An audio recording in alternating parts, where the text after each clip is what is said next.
Hello guys, welcome back. Heto na naman po ako para for today's video. Ayan. Magandang tanghali po sa inyong lahat. Ito, may dumaan dito na nagtitinda ng alimasag.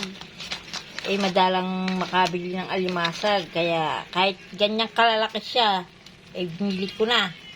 At yan ay gusto ng mga bata rin. Madalang kasi silang kakain ng crab. Madalas kasi puro manok, isda, gulay, ganun. Kaya ito, luto naman tayo nito para gustuhan nila. Tsaka adobong kangkong.